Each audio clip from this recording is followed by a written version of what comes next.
The Guild is Maximum Lawyers' community of legal entrepreneurs who are taking their businesses and lives to the next level.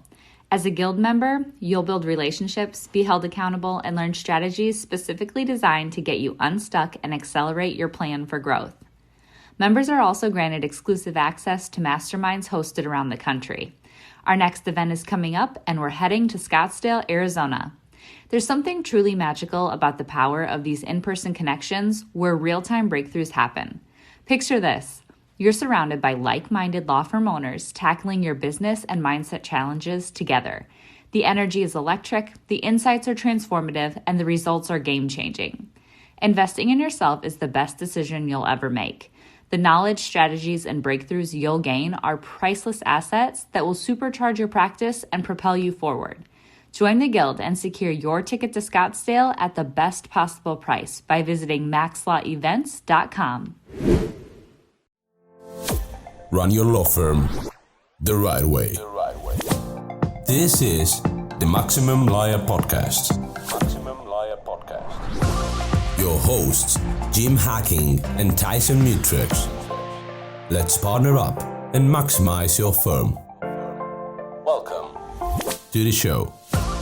Welcome back to the Maximum Lawyer Podcast. I'm Tyson Mutrux. Jim is on assignment. And today we got a very special guest, one of our Guild members, Heather Harmon Kennedy. I always wonder whether I should just call you Heather Kennedy or Heather Harmon Kennedy, but it's Heather Harmon Kennedy. What's going on, Heather? Hey, I'm doing well. How are you? I am doing great. I'm going to do a quick bio for you, and then we're going to jump right in, but I'm going to have you talk a little bit about yourself as well. But Heather is a recovering Las Vegas litigator, which I love how you put that, who runs a Pennsylvania law firm supporting small business owners in the hospitality and events industries. So, Heather, tell us a little bit about your journey. So it's weird. It's long. I grew up in the Midwest. I didn't grow up in Pennsylvania. So I'm from Illinois, Peoria, like kind of in the middle. You probably know Peoria. You're pretty close. I do. I've had cases in Peoria. It's a 3-hour drive from St. Louis. Yeah. And a 3-hour drive from Chicago. So we always had like a Cubs Cardinals thing. I went to law school in Des Moines, Iowa, and we had a really bad winter. So some friends and I decided to move to Las Vegas. The day after graduation, I drove out to Las Vegas with some friends to move there and take the bar and see about getting some jobs and whatever that was going to bring. So it worked out. I was there for, I think, about 7 years total. And I got my first job as a construction litigator. So a lot of that was like basically like insurance defense with like an emphasis on construction. So that was really popular in Las Vegas at the time. So it was 2008, a couple of years after like a big rush on residential construction. So I did that for a while. I was a Supreme Court foreclosure mediator when like everything went to hell in like 2010. They with the residential market with the economic crash. So I worked as a mediator for the Supreme Court doing foreclosures between banks and homeowners. I got married out there and ended up moving to Germany, just kind of like quit. I had to quit everything. It was either stay there or, and then my husband would move. He was an Air Force pilot. So we went to Ramstein Air Force Base in Landstuhl near the Army Hospital. I know you might be familiar with those areas. I know. Yep. I know. I've never been there, but I know exactly where you're talking about though. So we moved to the little village of Landstuhl and I couldn't work there. So I didn't have a license to work there. And you have to take the bar in German if I wanted any hope of working there. So it was either try to get a remote position, which, in 2012 wasn't really a thing that much. So I worked as a tour guide for the USO because I could speak German. So it was a really good fit. I could speak German from like college. I wasn't very good at it, but I got good really quick. So I got a job as a tour guide. So it had nothing to do with law. So I was on like a legit sabbatical, I guess. For a couple of years, I just took people on bus and train tours from I think the furthest north I went was Amsterdam. And then the furthest south was like Northern Italy. So we kind of covered everything in between. I did some bus, some trains, because a lot of Americans are afraid to learn how to navigate the train system, especially if they can't speak the language. So a lot of what I did was taking people to small towns on trains with the goal of learning how to use the system and then learning how to navigate restaurants and shopping and all of that stuff that a lot of Americans were really afraid to do when they left base. So that was my non-legal life. I volunteered with the Ramstein Officers Spouses Committee, and we put on the largest military bazaar in the world. So that's how I really got interested in events and event planning, because I did the grid, I did the layout. So I did a lot of like vendor history and vendor sales. And there's a lot of like cultural stuff, like this vendor from Russia doesn't get along with this vendor from Germany. Or, these types of products aren't going to sell next to these types of products historically. So a lot of it was planning. We used 2 of the airport hangars and a big portion of the runway for that. And I just loved events from then on, which is kind of where I am now. So I also, living in a small village like that, everything was like mom and pops and like legit Main Street businesses and Market Square and stuff. So I brought that back when I got divorced and moved back to Las Vegas. I wasn't even sure I was going to go back to Las Vegas. I went back to live with my parents for a while. So I wasn't really sure what I was going to do. I'm like, well, I have a license in Las Vegas. That's the only place I can work. But St. Thomas sounds like it might be nice. So I looked at taking the bar in other states because Nevada doesn't have reciprocity with anybody. So I really couldn't waive anywhere except for maybe DC. Oh, that's awesome. So I really eventually was like, okay, yeah, it was nice to fantasize about moving to the islands, but I legit only have one choice right now. And I love Las Vegas, so it wasn't really a hard choice. So I went back and worked at a big firm. It was a firm that I really admired. A lot of the attorneys there, one of the main attorneys there, the managing partner in our office had been a soap opera actor in a previous life. So his trial skills are on point to watch. I loved I never really caught on to litigation myself, but I was like, man, if anybody is going to get me into litigation, it's going to be him, because he was just amazing to watch, even when I was a baby lawyer. So I was really, really lucky to get hired there. And then I met my husband, my now husband, who didn't even he had lived in Las Vegas and moved to Pennsylvania and came back to visit. So we did a long distance thing, and eventually one of us had to move. Pennsylvania is a better place to have kids, I thought. So I came here, studied for the bar because I couldn't wave in, took the bar, and just decided to start my own firm, because then I could have a lot more control. I had started a firm with a friend in Las Vegas. I don't know if you knew that. I did not. It took me all of 2 months to give up and quit because I hated it. I hated every minute of it. We did everything wrong, everything. So to start over here in Pennsylvania with nothing, I didn't know anybody. I think my husband knew one person in his office because he was pretty new here too. Yeah. With that experience behind me, knowing how much I hated that whole whopping 3 months of doing it before to do it again, I was like, okay, well, if I'm going to do it, I have to at least give it a whirl to do it right. Cause I knew we made every mistake in the book, the first time.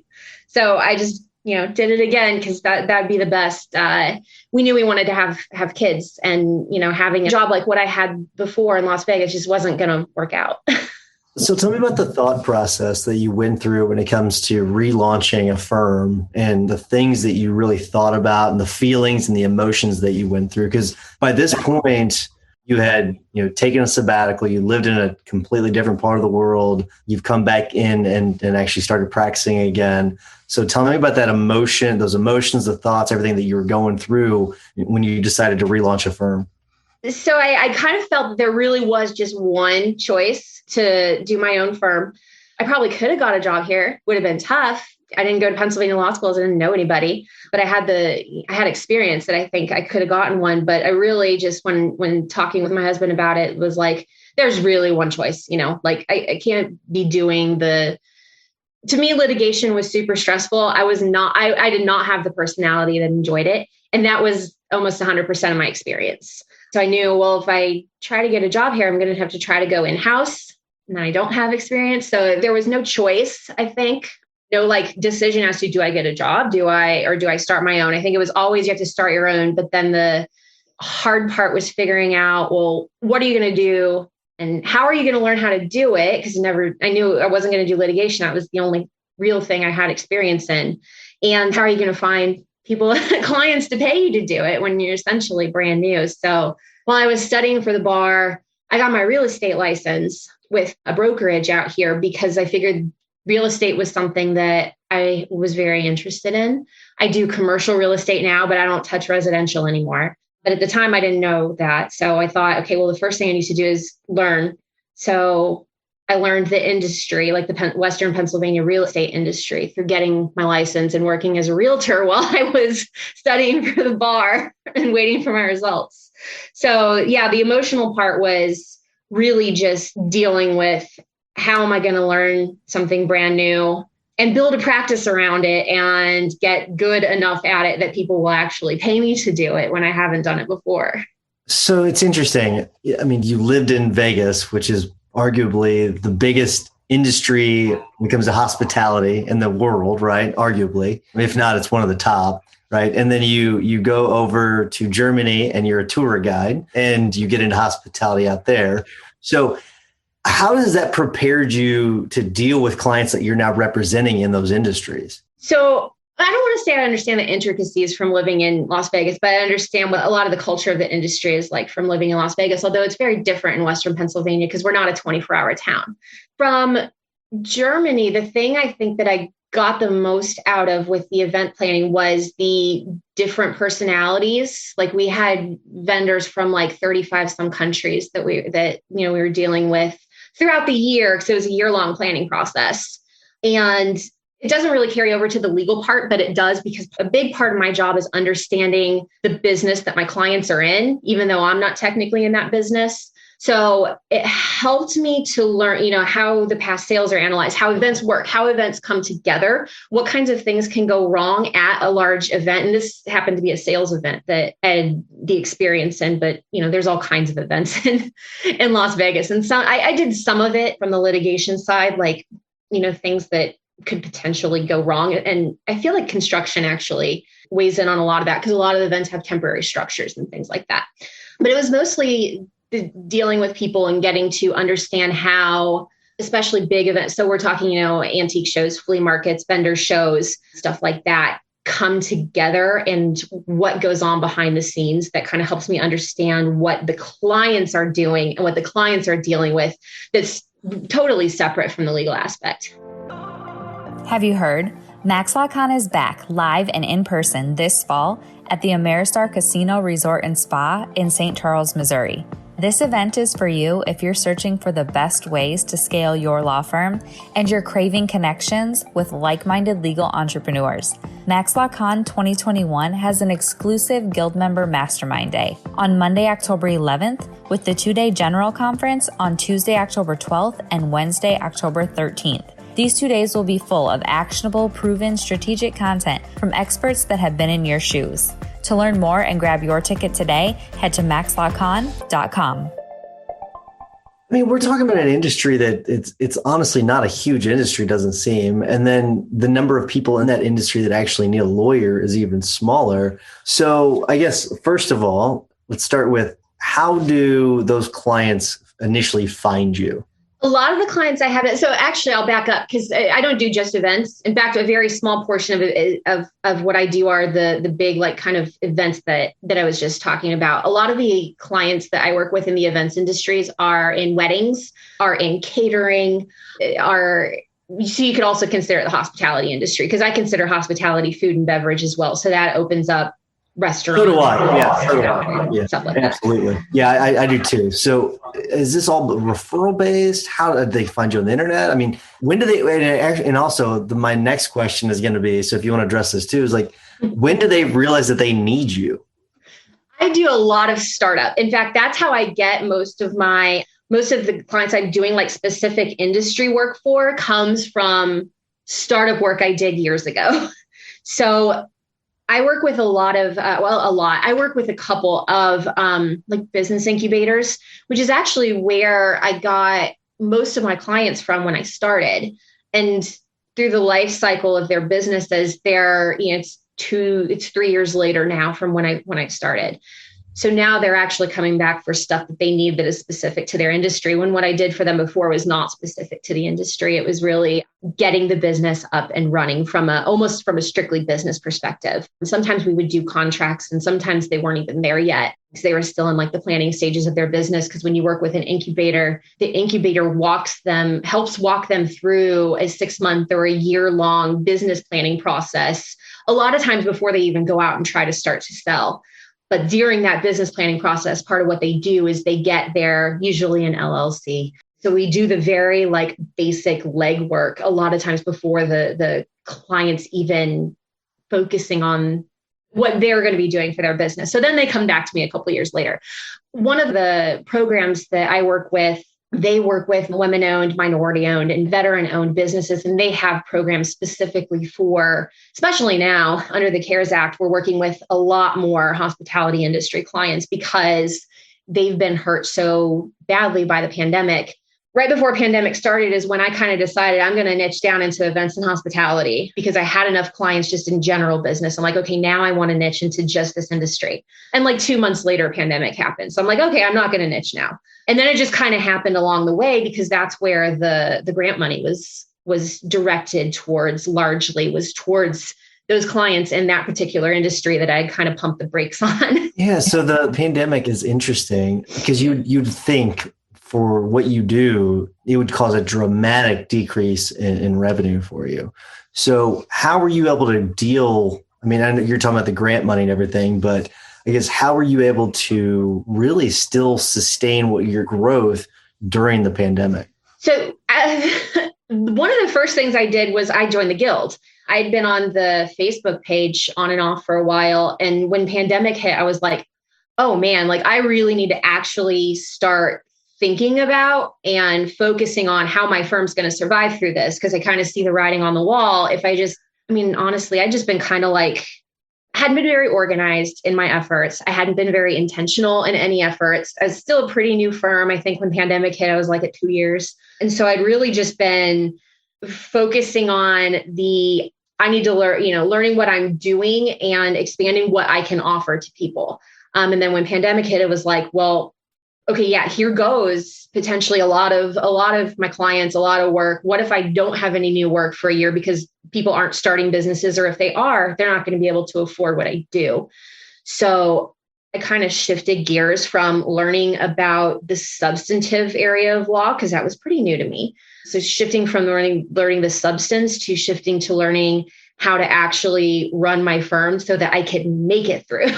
So the guild was actually a massive part of that, because I don't know for sure that I would have made it through had I not been a lot more intentional in what I was doing and how I was doing it, because I had never bothered with any of that before. Just like, I was doing like whatever, bank accounting, like if I've got money to pay my bills this month and if I can pay myself, I'm doing awesome. Just keep doing what you're doing. But that really wasn't going to work when I could see most of my clients either leaving or see the opportunity to not get new clients for a long time. So that was probably the biggest piece of it, was like getting my shit together that I just never bothered to do before and really needed.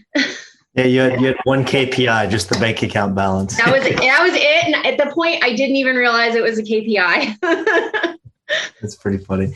So tell me about this model. Like, how do you get paid? Is it flat rate? Is it hourly? Is it a blend? Like, how does that work? So when I first started, it was mostly hourly. As I went on and had more clients and a little more breathing room, I switched to flat rate, which is probably a ass backwards way of doing it. But that's I knew how to bill hourly from doing construction work. I was really, really good at like the art of billing, and you had to get good at it with what I did. So I did what I knew, and then started realizing it doesn't really work with the type of work that I'm doing now. And I also didn't have an assistant to help with it. Like we have billing departments in big firms that do a lot of, you have your pre-bills that go out, and someone who, one of the partners will go over it. And I'm like, oh, shoot, this is all me.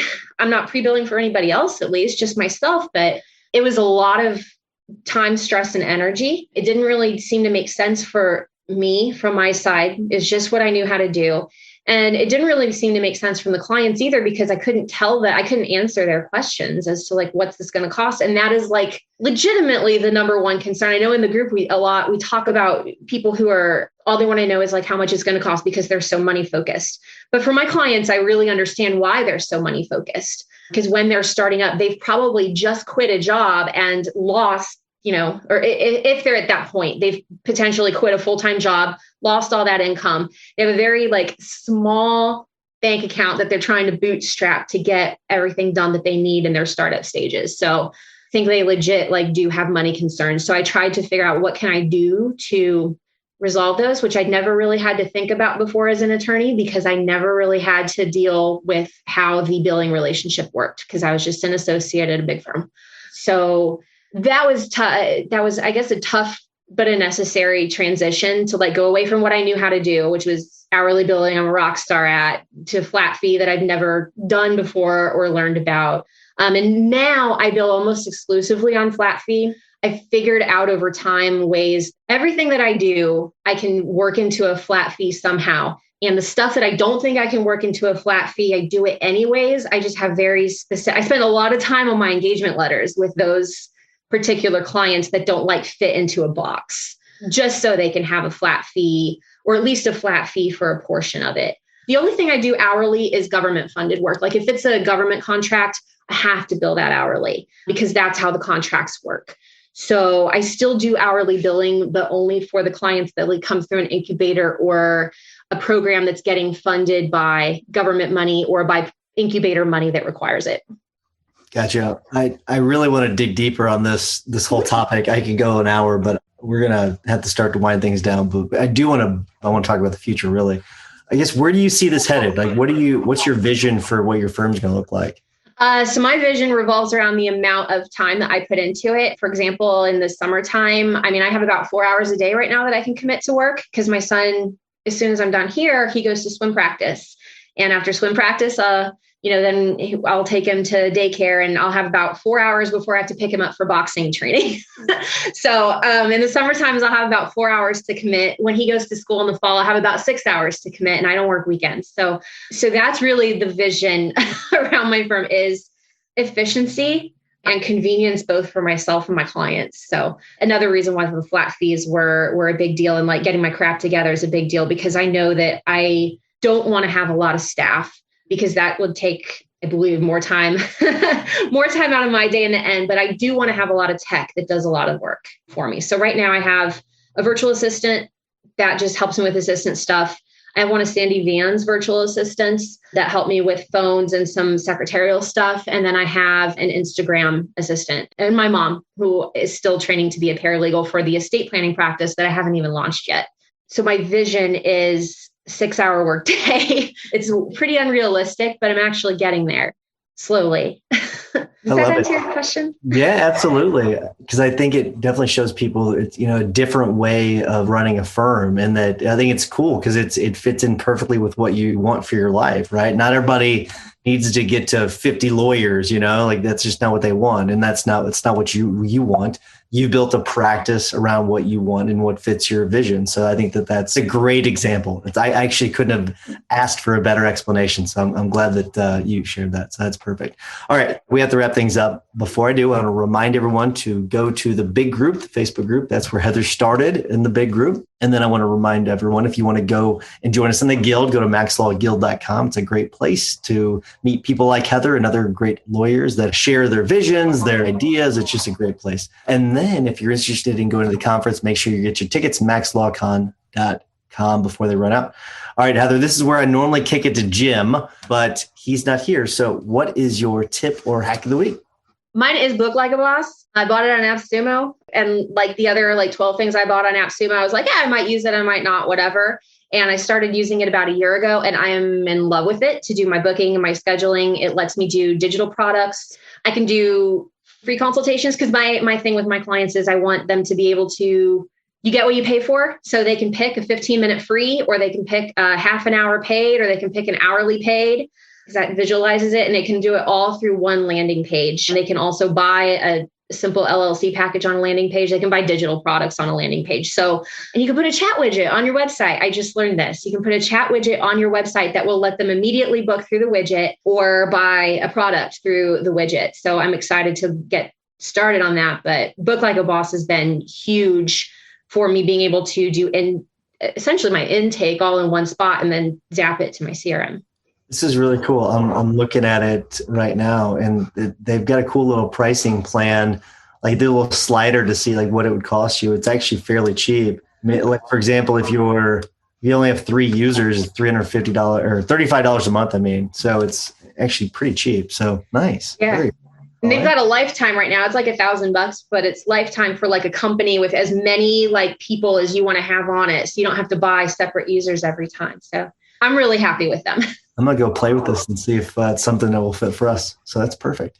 All right. So my tip of the week, it's more kind of big picture stuff, but I did something, it was last week. I started something that I've been wanting to do for a really long time, and that's starting the process of getting my pilot's license. So I started the ground school already. And I got to tell you, it's got me more motivated than I've been in a long time. Right. And I usually have a lot of energy. You know this about me. I'm usually pretty pumped up about things, but this has just got me so pumped up. So my tip is this: if you have one thing, just one thing that you've been really, really wanting to do over the last few years and you just have not done it, just start the process. And it's helped me a lot in my firm too, because I have more energy throughout the day. If you can actually believe that, I got more energy what I normally do. So it's been fantastic. So it's been a week on weekend. I've been so motivated. Every night I'm studying. It's great. So my tip is to pick whatever it is you've been trying to do over the last few years and just do it. Start it. So, all right, Heather, I really wish we had more time. I wish we could dig deeper on this, because I think we could just peel back so many layers of the onion. So, but thank you so much for sharing what you did share. And then the rest of it we'll get from you in the guild.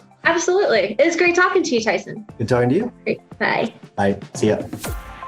Thanks for listening to the Maximum Lawyer Podcast.